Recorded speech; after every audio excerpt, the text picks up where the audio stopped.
Hello दोस्तों, क्या हाल चाल आप सबका। Welcome back to Farms India. मैं जीएस कटारिया, आपका mentor in guidance for maths and reasoning स्वागत करता हूं आपका एक नई वीडियो में, जिसका नाम होने वाला है इंटरनेशनल बाउंड्रीज।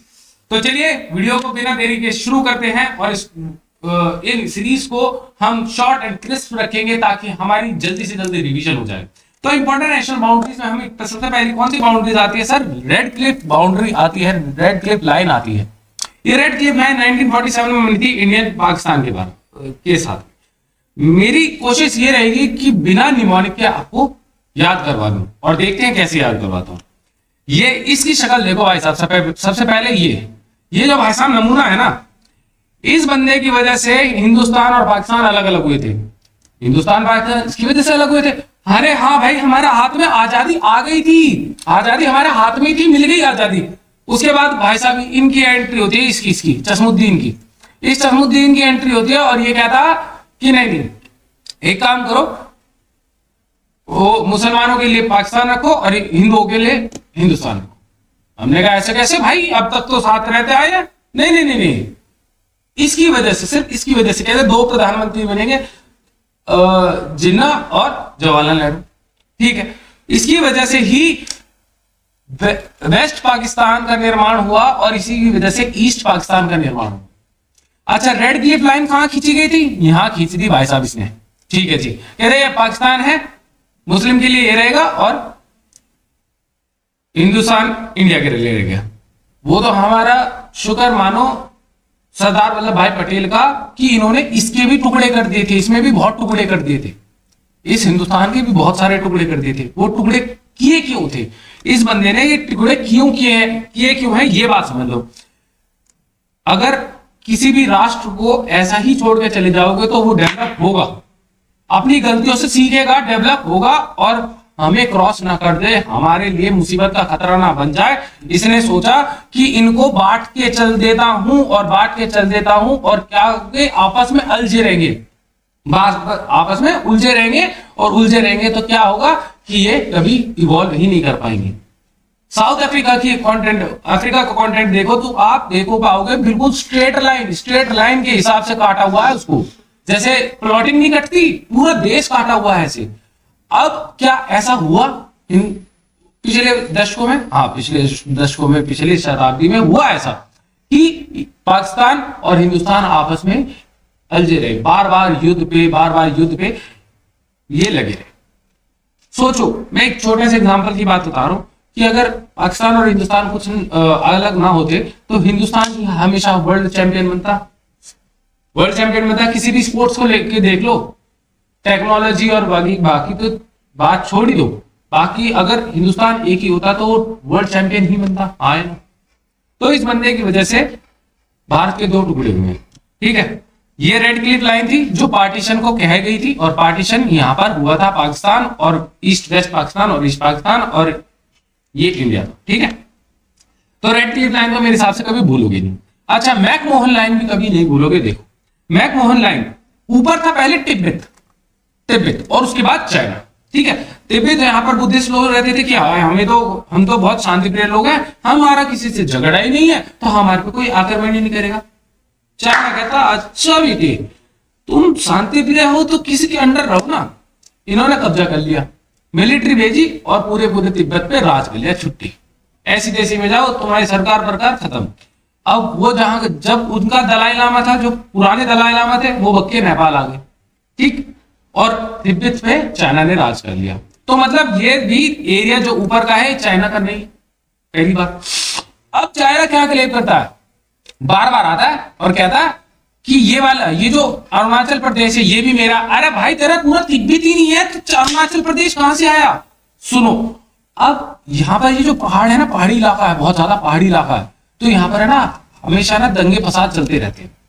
दंगे फसाद होगा, पिछले सालों में दंगे फसाद बहुत ज्यादा आए हैं आर्मी के साथ। ठीक है, कभी ना कभी कुछ ना कुछ चलता आ रहा है। ये आता है, घुस के बैठ जाता है, बंकर बनाता है, घुस के बैठ जाता है और फिर अरुणाचल प्रदेश का कुछ पार्ट ले लेता है, फिर कुछ पार्ट ले लेता है। तो इस वजह से अभी भी इस मैकमोहन लाइन पे कि ऊपर वाला क्या है, चाइना है, नीचे वाला इंडिया है। ठीक है, ये कब बना, किसने बनाया था? 1914 में बनाया था। आजादी मिलने के टाइम से भी पहले बना दी थी ये लाइन। उसके बावजूद भी चाइना आज मार नहीं रहा, बाज आ ही नहीं रहा। समझ रहे हो? तो ये मैकमोहन लाइन है। अच्छा, अब समझ में आया, रेड क्लिफ लाइन आया है हमारे पास वेस्ट में और मैकमोहन लाइन है ईस्ट में। ठीक है, तीसरी लाइन 24th पैरेलल लाइन, ये तो मैकमोहन लाइन हो गई। एक है 24th पैरेलल लाइन भाई। 24th पैरेलल लाइन कहां पर है? रन ऑफ कच्छ और पाकिस्तान के सिंध बॉर्डर के पास है। ठीक है, रन ऑफ कच्छ और पाकिस्तान का जो सिंध बॉर्डर है ना मेरे भाई, ये रहा। ठीक है, इससे ऊपर तो क्या थी? इससे ऊपर तक थी, यहां तक तो रेड क्लिफ लाइन थी। दिखाऊं? ये अगर तुम देखोगे यहां तक तो भाई साहब रेड क्लिफ लाइन खींची हुई है ना, इसके बाद नहीं बताई, इसके बाद बताई नहीं है। अब यहां पर पाकिस्तान आके बैठ जाता है 1965 में, 1965 में आके बैठ जाता है कि भाई साहब ये तो एरिया मेरा है, खाली करो। अरे पागल वागल हो गया क्या तू? है पागल वागल हो गया? हिंदुस्तानी कहेंगे ना। क्यों? मैं बताता हूं इसका उद्देश्य क्या था। ये रन ऑफ कच्छ, ये सॉल्ट मार्च है, सॉल्ट मार्च है। अरे सॉल्ट मार्च का मतलब क्या होता है? यहां पर नमक की खेती बहुत ज्यादा होती है। ठीक है, प्लस नेचुरल गैस का भरमार है। ठीक है, तो ये चाहता था ये कब्जा ले। ठीक, और ये कब्जा ले तो इसका फायदा हो जाए। ठीक, अब इसका हिंदुस्तान तो चुप नहीं बैठेगा। हिंदुस्तान इस चीज को लेके कहां गया? ट्रिब्यूनल में गया। हिंदुस्तान और ट्रिब्यूनल, तो ट्रिब्यूनल में क्या होता है? ट्रिब्यूनल में एक समझौता वाला बैठा रहता है, इंटरमीडिएटरी कहते हैं जिसको। और यहां पर दो पार्टीज आएंगी, पार्टी ए और पार्टी बी, और उनके बीच की जो फैसले, इनके बीच की जो बातें होंगी वो सुनेगा, और सुनने के बाद ये फैसला सुना देगा। तो फैसला आया क्या? अब समझौता क्या हुआ कि 90% ऑफ लैंड जो थी वो हिंदुस्तान के पास रह गई, और जो 10% ऑफ लैंड थी वो पाकिस्तान के पास चली गई। फिर भी कुछ फायदा लेके चला गया वो। हाँ कि ना? अब ये सॉल्ट मार्च है, ये जो रन ऑफ कच्छ है ये सॉल्ट मार्च है, और ये दो बॉर्डर के बीच में खिंचा हुआ है।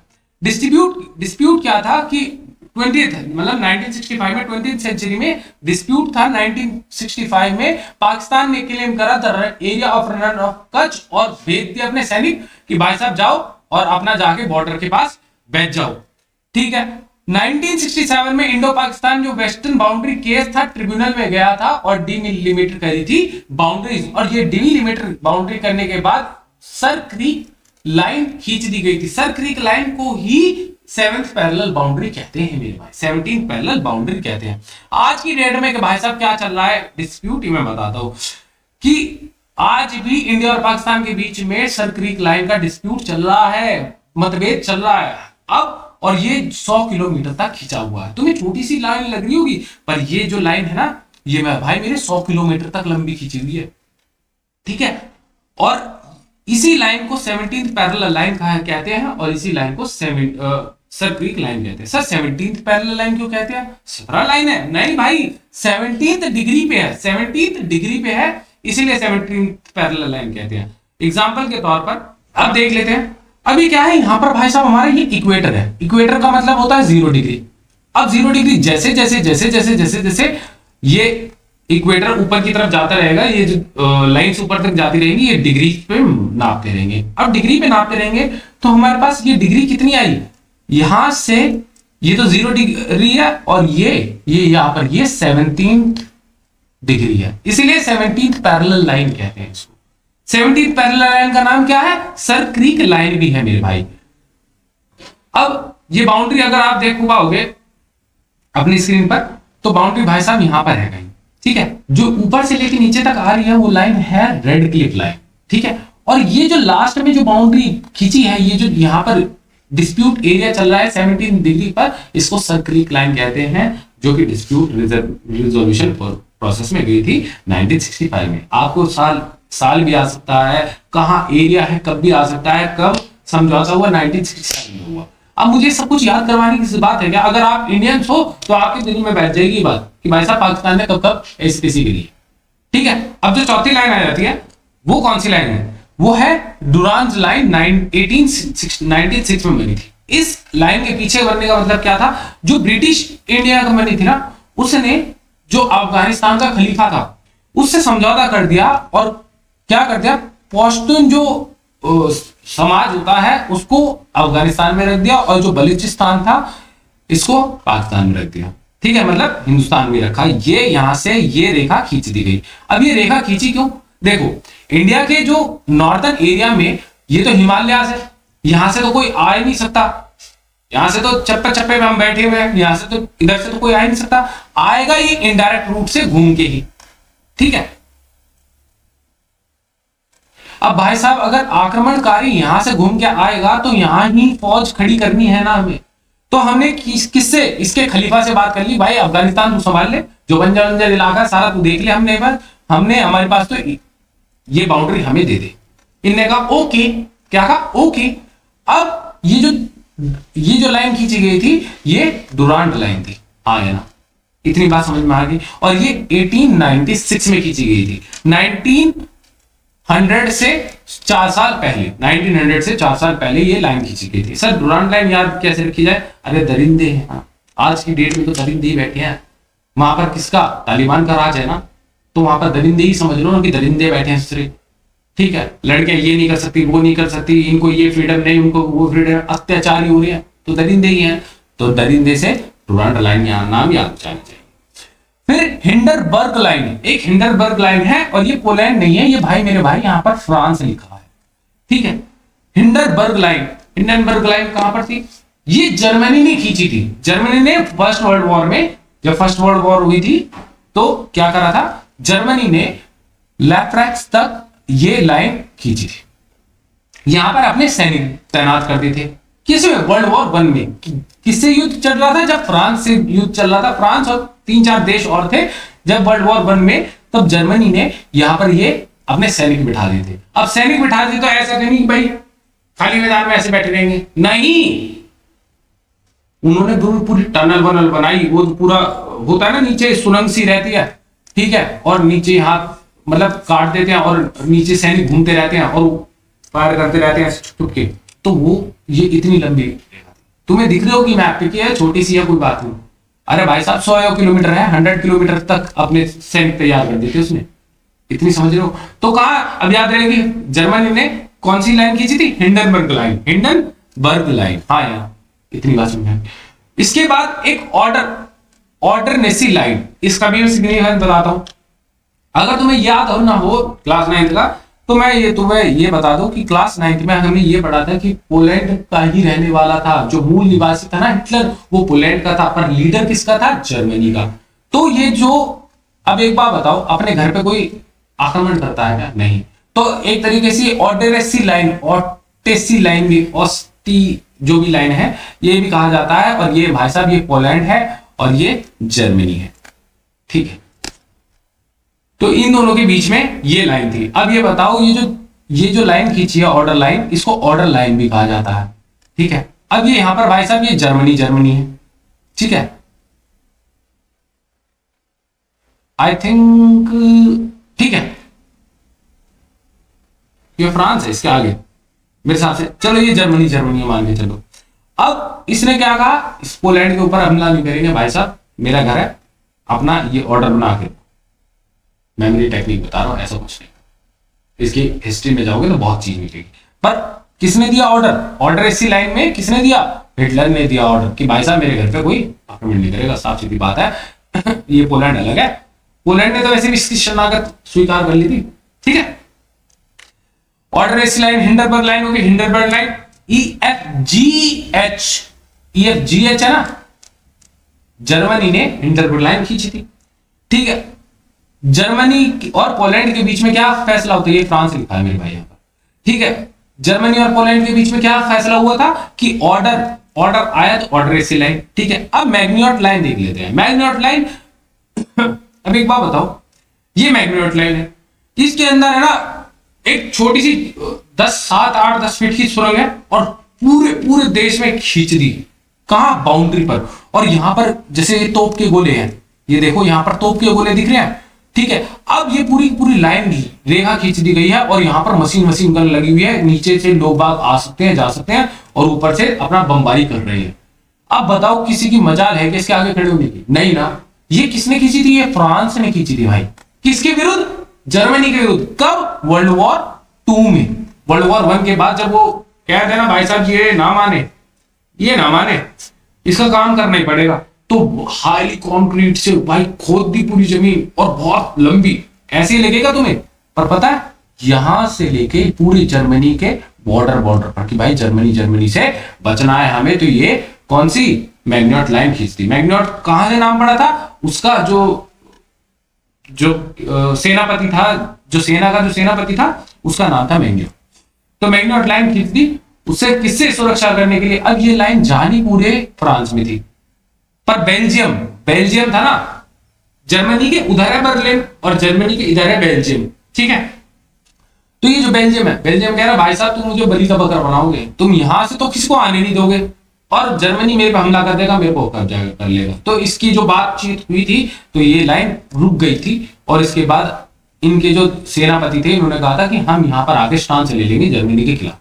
पर ऐसा कुछ हुआ नहीं, जर्मनी आके धप्पा कर दिया। धप्पा कैसे करा मैं आपको बता देता हूँ, इंटरेस्टिंग टॉपिक चल रहा तो चलने दो।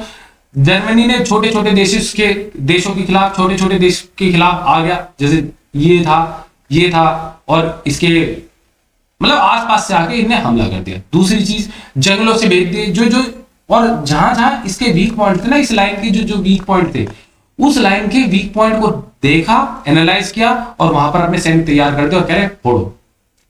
तो भी तब जाकर ये यूजलेस साबित हुआ कि भाई इतना खर्चा करने के बावजूद भी फॉल्स सेंस ऑफ सिक्योरिटी देगी आपको ये लाइन।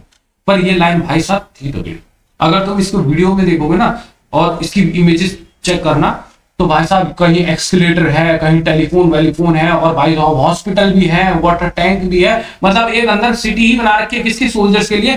क्यों? ताकि बैकअप आ सके, फटाफट बैकअप आ सके और जर्मनी के खिलाफ हम लड़ सके। ये फ्रांस के लोगों ने तैयार करा था, मतलब फ्रांस की सेना ने तैयार करा था। ये मैग्नॉट लाइन थे, मैग्नॉट लाइन तो तुम भूलोगे नहीं, इस तरीके से पढ़ो कि अंदर सबकॉन्शियस में बैठ जाए कि आप सबसे तगड़ी लाइन मैग्नॉट लाइन, ठीक है।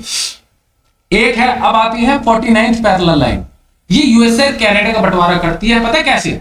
मैप पे रखा स्केल और खींच दिया, कहां झील आ रही है, कहां नाले आ रहे हैं, कहां पहाड़ आ रहे हैं, कोई मतलब नहीं, कहां जंगल आ रहा है कुछ मतलब नहीं। इधर अमेरिका, इधर कनाडा। ऐसे कभी होता है क्या? नहीं ना। लाइन अगर बंटवारा बाउंड्रीज के हिसाब से, अगर ज्योग्राफिकल कंडीशंस के हिसाब से होगा तो ऐसे ऐसे ऐसे ऐसे घूम के जाएगी, है ना, ऐसे ऐसे जाता है। पर जब मैप पे खींची जाती है लाइन, सीधी खींच दी, तो क्या दुष्परिणाम होता है? ये दुष्परिणाम होता है भाई साहब, यहां से आप एक बात बताओ कि पूरी की पूरी पैरेलल लाइन मैप पे तो है, तो यहां पर यूएसए हो गया और यहां पर कनाडा हो, देख लो। अब बताओ इस पैरेलल लाइन का करेंगे क्या? कुछ नहीं भाई साहब, इधर कनाडा इधर यूएस, बताओ। देखो अब पूरा का पूरा इतना बढ़िया मैप था, कोई दिक्कत नहीं। यहां पर आज मैं मान गया चलो तुम्हारा घर है, अब ये घर पे तुम यहां रह रहे, और अगर तुम्हारा घर है तो क्या होगा कि यहाँ पर शॉपिंग कॉम्प्लेक्स वगैरह है, ठीक है, और यहाँ पर तुम्हारे रिश्तेदार रहते हैं, तो तुम्हें यूएसए में रह रहे हो और तुम्हें दूध लेने जाना पड़ रहा है, ब्रेड लेने जानी पड़ रही है, तो कहां जाना पड़ रहा है? कनाडा में जाना पड़ रहा है, या वाइस वर्सा। तो एक बार तुम देखोगे कि ये सीधी सीधी लाइन खींच दी, कहां रोड आ रही है, कहां डैम आ रहा है, कुछ नहीं, बस खींच दी, ऊपर कनाडा और नीचे यूएसए, साफ सीधी बात है। अच्छा, ये यहां पर चेक पॉइंट लगा दे कि भाई चेकिंग वेकिंग होगी। अब बताओ रोज चेकिंग करवा के तुम 2 रुपए की टॉफी लेने जाओगे क्या, या 10 रुपए से तुरतुरे लेने जाओगे? वही वाली बात आ गई वैसे, ठीक है। अब इसके बाद आती है 49th पैरेलल लाइन होगी। इस 49th पैरेलल लाइन का सिग्निफिकेंस ये है कि 49th डिग्री पर है। मैंने अगर तुम्हें बताया था कि अगर ये 17th डिग्री पर है तो ये इक्वेटर है, यहां पर भाई मेरा भाई ये इक्वेटर है, और अमेरिका की बात देखी जाएगी तो अमेरिका कितनी ऊपर है? ये 0 डिग्री है, और अमेरिका कितनी ऊपर है? तो ये 49th डिग्री पर बैठा है मेरे भाई, तो इसलिए 49th पैरेलल लाइन खींच दी। अब ये 49th पैरेलल लाइन खींच दी तो तुम देख पाओगे कि ये सीधी बिल्कुल सीधी लाइन खींच दी कि भाई ऊपर कनाडा नीचे यूएसए। अरे यहाँ पहाड़ भी तो आ रहे होंगे, जंगल आ रहे होंगे भाई साहब, नदी आ रहे हो, नाले आ रहे हो, क्या क्या नहीं आ रहा होगा, पर कुछ नहीं, सीधा बंटवारा कर दिया और यहां पर ये आपको कनाडा दे दिया और इसके बाद यूएसए दे दिया। ये 49th डिग्री पर बैठी हुई है लाइन, तुम्हें ये हमारा समझ में आ जाना चाहिए। 49 डिग्री पर जितना ऊपर होगा उतना अमेरिका। अब तो अगली लाइन कौन सी आती है? ये आती है 24th degree parallel line. 24th parallel line कहां पर है सर? पाकिस्तान और हिंदुस्तान के बीच में है। पाकिस्तान और हिंदुस्तान के बीच में कहां है? मेरे भाई ये जो है ये है रन ऑफ कच्छ और ये है पाकिस्तान का सिंध बॉर्डर। तो इसके जो बीच में लाइन आ रही है इसी को कहते हैं 24th डिग्री पैनल लाइन, और या इसको सर क्रीक लाइन भी कहते हैं। अब सर क्रीक लाइन का सिग्निफिकेंस मैं बता दूं, ये 100 किलोमीटर में फैली हुई है, ठीक है, 100 ऑफ किलोमीटर में फैली हुई है, और ये 24th डिग्री पैनल लाइन है, 17 डिग्री पैनल लाइन वियतनाम के पास, ठीक है, ये 24th डिग्री पैनल लाइन है। अच्छा, अब क्या है, इससे ऊपर वाली जो लाइन है उसको कहते हैं रेड क्लिफ लाइन, और नीचे वाली कौन सी लाइन है, नीचे वाली पता ही नहीं गई थी। अच्छा, अब मैं आपको एक बार बताता हूं याद करने के लिए कि क्यों ये लाइन का इतना सिग्निफिकेंस है। देखो यहां तक तो आके इसने रेड क्लिफ ने छोड़ दी थी। 1965 में पाकिस्तान आता है और कहता है ये मेरा इलाका, बताओ क्यों? क्योंकि ये जो है ये सॉल्ट मार्श है, सॉल्ट मार्श, नमक की खेती करने का है, ये सबसे ज्यादा बढ़िया कंडीशन है जहां पर नमक की खेती करी जा सकती है। समुद्र का पानी इकट्ठा करा, उड़ाया और जितना बच गया अपना नमक, ठीक है, प्रोसेस करा, नमक बन गया, ठीक है, सबसे बढ़िया जगह है, ठीक है, ये गुजरात के पास। अब एक बात बताओ, और दूसरी चीज नेचुरल गैसेस की खदान है यहाँ, नेचुरल गैसेस बहुत सारी मिलती है, और नेचुरल गैस से हमें क्या ईंधन की प्राप्ति होती है, और ये जितने सीएनजी वगैरह डलती है वो यहां से मिलती है। अब एक बात बताओ, क्या पाकिस्तान का लालच बढ़ेगा? नहीं बढ़ेगा। तो इसी के चलते हुए रन ऑफ कच्छ में सॉल्ट मार्श है, और उसने मुंह अपने बॉर्डर पर अपने सिपाही भेज दिए, जाओ लड़ के आओ, और ये सारी चीज चाहिए। इसके बाद 1965 में हमारे बीच में और पाकिस्तान के बीच में समझौता हुआ, कहां? ट्रिब्यूनल में। सर ट्रिब्यूनल क्या होती है और कोर्ट क्या होता है? कोर्ट होता है जहां पर केसेस लड़े जाते हैं, साल साल तक केस लड़ेंगे, और ट्रिब्यूनल होता है कि हम जज की जगह एक इंटरमीडिएटरी बैठा दे और वो ए और बी की दोनों बात सुने, और जब सुनेगा तो वो फैसला देगा। तो यहां पर ये ट्रिब्यूनल बैठा दी गई, और 90% ऑफ लैंड हिंदुस्तान को मिल गई, और 10% ऑफ लैंड फिर भी पाकिस्तान के पास चली गई। क्या फिर भी सर पाकिस्तान का फायदा हो गया कि नहीं हो गया? अच्छा, अब सर ऑनगोइंग डिस्प्यूट क्या चल रहा है, ऑनगोइंग लड़ाई क्या चल रही है? अभी भी पाकिस्तान माना नहीं है। पाकिस्तान कह रहा है मेरे को अभी भी शांति नहीं है, मुझे अभी भी लड़ना है, और ये 100 किलोमीटर का दायरा है। भाई साहब तुम्हें छोटा लग रहा होगा, ये बहुत लंबा दायरा है, ठीक है, और यहां पर पाकिस्तान लड़ना चाहता है कि मुझे चाहिए ये, ठीक है।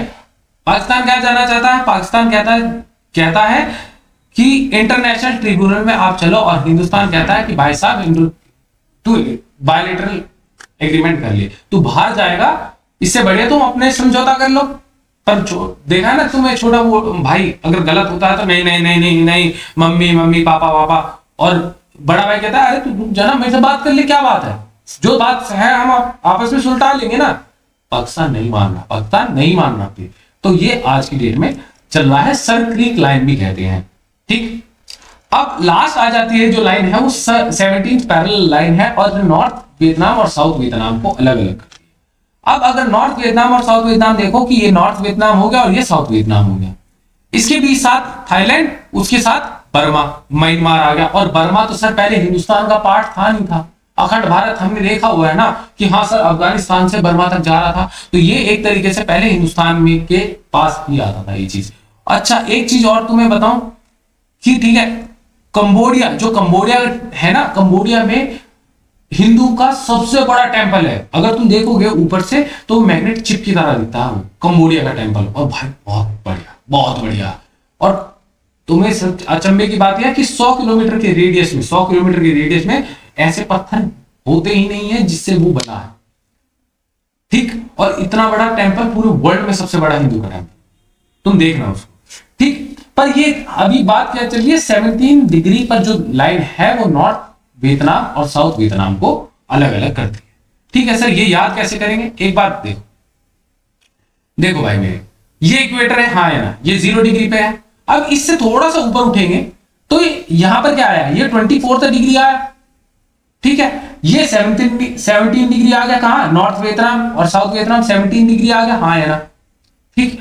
और यहां पर ये क्या है, 50 डिग्री आ गया, 50 डिग्री में एक कम, 50 डिग्री से एक, तो 49 डिग्री बन गया। ये कहां पर, वहां पर कनाडा और यूएसए में। तो हमें याद कैसे हो जाएगी कि देखो 15 16 14 तक तो यही हो गया, नहीं 12, इसका आधा 12 ही होता है ना, तो तुम याद कर लेना भाई, 17 दूनी 14, ऐसे 24 याद कर लेना, पर ये 17 डिग्री पर है, ऊपर 24 डिग्री पर, ये 49 डिग्री पर है। साफ बात। मेरे हिसाब से आपको जब विजुअल इफेक्ट देख लेते हैं, विजुअल इफेक्ट देखने के बाद हमें कोई दिक्कत नहीं होती, ठीक है। मुझे इसलिए विजुअल इफेक्ट दिखाने थे ताकि हमें याद हो जाए, ठीक है। एक बार रिवीजन में फिर से रिवीजन कर लेते हैं। रेडक्लिफ, एक रेडक्लिफ का चश्मुद्दीन आदमी था, उसने आके हिंदुस्तान पाकिस्तान अलग कर दिया, ये वेस्ट में थी, 1947 में हुआ था। मैकमोहन लाइन तिब्बत और ब्रिटिश इंडिया के बीच में बनी थी, 1914 में बनी थी, आजादी के साल, आजादी होने से पहले। यही दरिंदों की लाइन ब्रिटिश इंडिया ने खींच दी थी अफगानिस्तान और इंडिया के बीच में, इसको दुरान लाइन कहते हैं, अफगानिस्तान और पाकिस्तान के बीच में। अभी 24th degree parallel line sir creek line कहा जाता है। हिंडनबर्ग लाइन EFGH, तो जर्मनी ने खींची थी हिंडनबर्ग लाइन, ठीक है। कहां? अपने और फ्रांस के बीच में, ठीक है। ऑर्डरनेसी लाइन या ऑटिसी लाइन भी कहते हैं इसको। ऑटिसी लाइन ऑर्डर दिया था किसे? हिटलर ने कहा भाई साहब मेरे पोलैंड पे हमला में, तो पोलैंड और जर्मनी के बीच में होगी। मैग्नॉट लाइन क्या होती है? अब जर्मनी और फ्रांस ने खींची, तो फ्रांस ने वर्ल्ड वॉर 2 में, ये वर्ल्ड वॉर 1 में खींची थी इसने, और ये वर्ल्ड वॉर 2 में फ्रांस ने जर्मनी के अटैक से बहुत लंबी लाइन खींच दी थी। और मैग्नॉट लाइन तो तुम बोलोगे नहीं अगर तुमने विजुअल इफेक्ट देख ली, इतनी बढ़िया लाइन है, तुम ब्लो हो जाओगे, तुम्हारा माइंड कि कितनी तगड़ी लाइन है। 49th पैरेलल लाइन, अब 49th पैरेलल लाइन तो भाई साहब ये हमें तो ऊपर जाना पड़ेगा। ऊपर कहा क्या, कौन कौन है? ऊपर कनाडा और अमेरिका है, तो इन दोनों का बंटवारा हुआ था। 17th पैरेलल लाइन कौन सी है सर? नॉर्थ वियतनाम और साउथ वियतनाम, जो कि हिंदुस्तान से नीचे, ठीक है। ये सारी की सारी इंटरनेशनल बाउंड्री हमने जल्दी खबर करी और रिवीजन के अंदर रिवीजन करी। तो अब तक के लिए इतना ही, आगे आपकी रिवीजन ऐसी आती रहेगी, ठीक है। और अगर वीडियो अच्छी लगी हो तो लाइक जरूर कीजिएगा, दोस्तों के साथ शेयर जरूर कीजिएगा ताकि हेल्पफुल हो उनके लिए भी, और चैनल को सब्सक्राइब जरूर कीजिएगा। बाय बाय, टेक केयर, जय हिंद।